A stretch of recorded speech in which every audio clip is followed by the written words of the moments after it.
Bismillahirrahmanirrahim. Assalamualaikum warahmatullahi wabarakatuh. Alhamdulillah hamdan katsiran tayyiban mubarakan fih. Mubarakan alaihi kama yuhibbu rabbuna wa yarda. Asyhadu an la ilaha illallah wahdahu la syarikalah. Wa asyhadu anna Muhammadan abduhu wa rasuluh.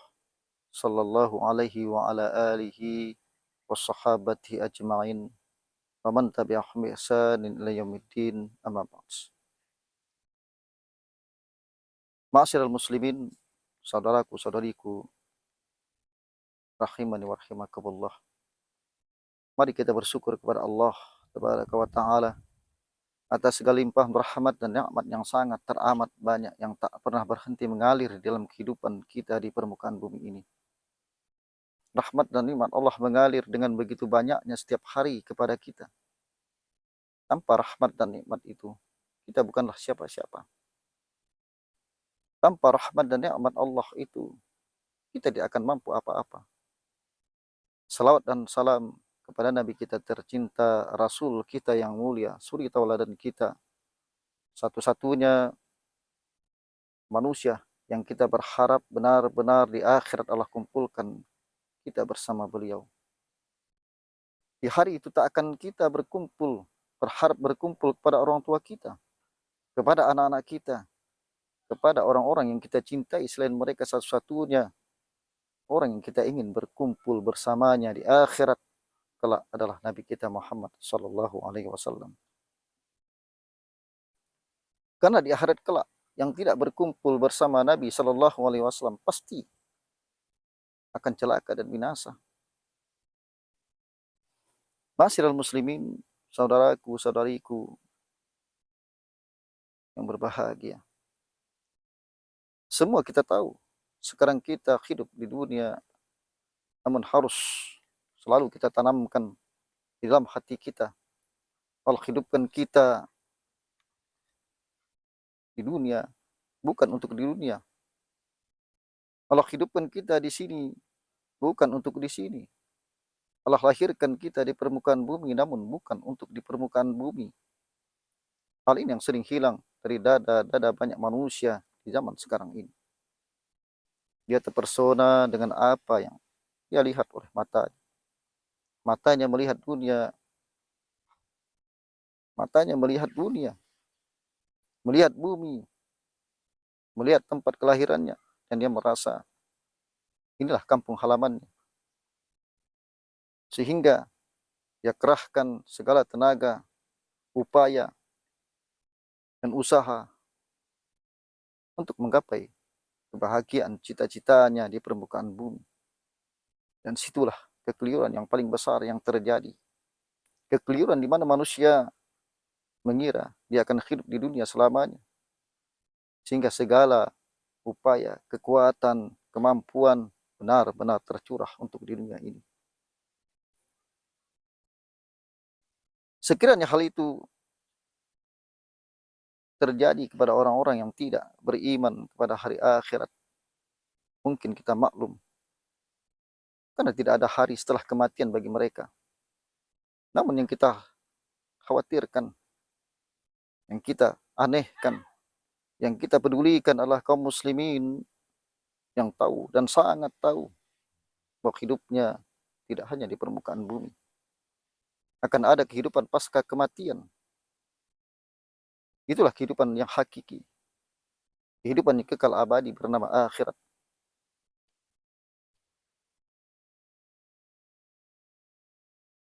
Wa fil akhiratu adzabun sadidun wa maghfiratun minallahi wa ridwan. Dan di akhirat kelak ada dua kemungkinan.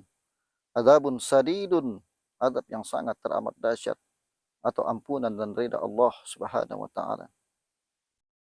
Maka pada kesempatan yang berbahagia ini, sore hari menjelang maghrib ini, di mana saya berada di kebun saya atau di kebun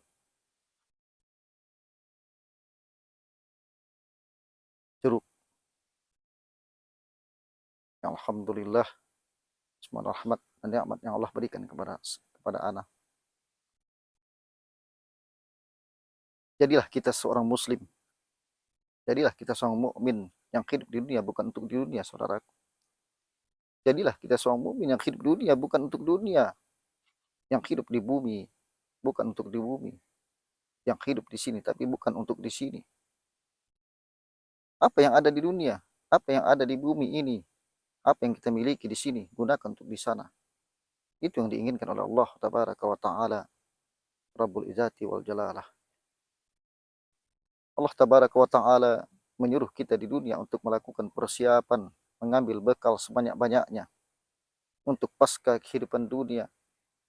Allah berfirman, Ya ayyuhalladzina amanu taqullah wal tanzur ma qaddamat lighats. Hai orang beriman, bertakwalah kepada Allah dan hendaklah kalian perhatikan apa yang kalian persembahkan untuk hari esok kalian. Secara teori, manusia tahu. Yang ana katakan, yang ana maksudkan orang Islam tahu. Dia hidup untuk akhirat, dia akan hidup di akhirat. Akan tetapi dia hidup untuk akhirat itu yang kurang dimengerti. Secara teori dia tahu, dia akan meninggalkan dunia. Tetapi aktivitas seolah-olah dia tidak akan meninggalkan dunia ini. Sehingga segala kekuatan, daya, dan upaya tercurah untuk dunia. Untuk apa saudaraku, saudariku? Aksi yang maksimal untuk dunia yang akan kita tinggalkan. Tidakkah lebih baik aksi maksimal itu untuk negeri yang akan kita tuju? Untuk kampung halaman yang kita pasti ke sana. Bukan untuk tempat yang pasti kita tinggalkan. Pasti tidak akan kita bawa walaupun sedikit. Dima'un nas yaumul kiamati kuffatan ghurratan ghulla. Manusia ketika dibangkitkan pada hari kiamat. Setelah meninggalkan dunia. Kuffatan, tidak pakai sandal. Sandal pun tak punya. Rurratan, tak berpakaian. Pakaian pun tak punya. Rullan, belum dikhitan. Dan riwayat lain, bumma, tak mau sedikit pun kenikmatan dunia. Untuk apa dimaksimalkan aksi untuk sesuatu yang pasti kita tinggalkan, saudaraku? Kenikmatan dunia inilah yang membosankan. Tetapi taman-taman ceritalah yang telah membuat kita ke sana. Akan tetapi taman-taman cerita yang telah membuat kita ke sana. Taman-taman ceritalah yang membawa kita ke sana, akan tetapi kemalasan kita untuk di majelis ilmu lah yang membuat kita buta. Sehingga akhirnya akhirat yang pasti kita tuju, kita lalaikan. Dunia yang pasti kita tinggalkan. Kita serius. Saudaraku, saudariku, muslimin dan muslimat, rahimani wa rahimakumullah. Bukan beginilah orang bertakwa hidupnya. Bukan beginilah Allah merintahkan kita. Bukan beginilah Rasul Sallallahu Alaihi Wasallam mencontohkan kepada kita cara hidup seorang mukmin di permukaan bumi ini. Allah tabaraka wa ta'ala berfirman, "Wabtaghi fima ataqallahu daral akhirah wa tansa nasibaka minad dunya." Gapai, raih, kejar kampung akhirat. Menggunakan apa-apa yang telah Allah berikan kepadamu. Namun jangan lupakan nasibmu di dunia. Apa yang dikejar? Dengan aksi maksimal akhirat. Adapun dunia, wala tansa, sekedar jangan lupa. Alangkah banyaknya manusia yang sudah membalikkan ayat ini dalam kehidupannya. Prakteknya dalam hidupnya terbalik. Dia hidup mengejar dan mengejar dunia, akhirat sekedar jangan lupa. Ini adalah pola yang terbalik. Tidak sesuai dengan apa yang Allah ajarkan. Serius untuk akhirat, dunia sekedar jangan lupa. Apa yang telah Allah berikan kepada kita? Kejar kampung akhirat. Allah berikan harta, kejar akhirat dengan harta itu. Allah berikan keluarga, kejar akhirat itu dengan keluarga. Allah berikan tahta, kejar akhirat dengan tahta itu. Allah berikan nama, kejar akhirat dengan nama itu. Allah berikan mata, kejar akhirat dengan mata itu. Allah berikan lisan, telinga, kejar akhirat dengan lisan dan telinga itu. Dan begitu seterusnya. Tetapi hal itulah yang sudah lama hilang. Kecuali segelintir orang. Semoga Allah Tabaraka wa Ta'ala menyadarkan kita bahwa hidup di dunia ini hanya sekedar perlintasan. Ya, sementara negeri perlintas yang kita harus melintas kepadanya menuju kampung akhirat. kan tak akan mungkin sampai ke kampung akhirat kalau belum melintas di permukaan bumi ini. Maka perumpamaan bagaikan sebuah jembatan yang akan mengantarkan kita pada daratan seberang, dan itulah tujuan kita, daratan seberang itu. Namun kita harus melintas di jembatan agar sampai ke daratan yang kita tuju. Hai orang beriman, hai orang-orang yang bertakwa, akhiratlah tujuan kita. Daratan yang ada setelah jembatan itulah akhirat. Kita hidup menuju itu, kita hidup ke sana, maka jangan terlalu berletah lama berada di atas jembatan. Sehingga akhirnya Anda tidak sampai ke kampung seberang. Banjir bandang datang sehingga Anda hanyut dengan dunia ini. Jadikan jembatan sekedar jembatan, saudaraku, saudariku. Jadikan penyeberang hanya sekedar penyeberangan, bukan tempat kita. Lalu kemudian menghabiskan usia kita, aksi kita di atas jembatan yang suatu saat pasti kita tinggalkan. Saudaraku, saudariku hadirin, rahimani wa rahimakumullah yang Allah muliakan dunia dan akhirat. Dalam Al-Quran Allah banyak bicara dunia dan hakikatnya dunia hal yang sama. Dalam hadis-hadis Rasulullah pun demikian. Tetapi syaitan tidak ingin kita memahami dunia seperti itu, sehingga dia memberikan kepada kita makna yang terbalik. Akhirnya aksi kita pun terbalik seperti yang Anda katakan di atas tadi. Dalam Al-Quran Allah menyatakan kepada kita nikmat dunia itu kerdil dan kecil, saudaraku. Kul mata'ul dunia kalil. Katakan bahwa kenikmatan dunia itu sedikit. Katakan wahai Rasul kepada manusia, kepada umatku, kepada hamba-hamba Allah, dunia itu sedikit, dunia itu kecil. Itulah hakikat dunia, kerdil dan sedikit. Namun syaitan menjadikan terbalik di hati banyak manusia, sehingga manusia memandang besar dan banyak.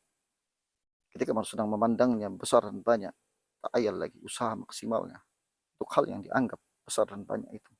Pun kalau dia menganggap bahwa dunia itu kerdil dan kecil, takkan dimaksimalkan segala upayanya untuk dunia, karena dia sesuatu yang kerdil dan kecil. Sekecil apa, saudaraku? Dengarkan Rasul kita sallallahu bersabda, "Man dunya fil akhirah lakama yaj'alu ahaddukum asdu'a fil yaum fal yanzur bima tafsir." Perbandingan dunia dan akhirat, perbandingan dunia dan surga bagaikan salah seorang di antara kalian mencelupkan satu jarinya ke dalam air laut. Silahkan dia lihat berapa air yang terbawa oleh satu jarinya. Sisa air laut adalah kenikmatan di surga. Tidak ini yang harus kita kejar? Tidakkah ini yang harus kita lakukan untuk mengejar dan mendapatkan yang maksimal? Sisa air laut adalah kenikmatan yang ada di surganya Allah. Sementara dunia hanya air yang menempel di satu jari kita saat dicelupkan di dalam air laut itu. Inilah perbandingan sedikit dunia dan perbandingan akhirat. Ini yang dapat saya sampaikan pada sore yang berbahagia. Mudah-mudahan ada manfaatnya bagi kita semua. Amin amin ya rabbal alamin. Subhanakallah bihamdika asyhadu an la ilaha illa anta astaghfiruka wa atubu ilaik. Assalamualaikum warahmatullahi wabarakatuh.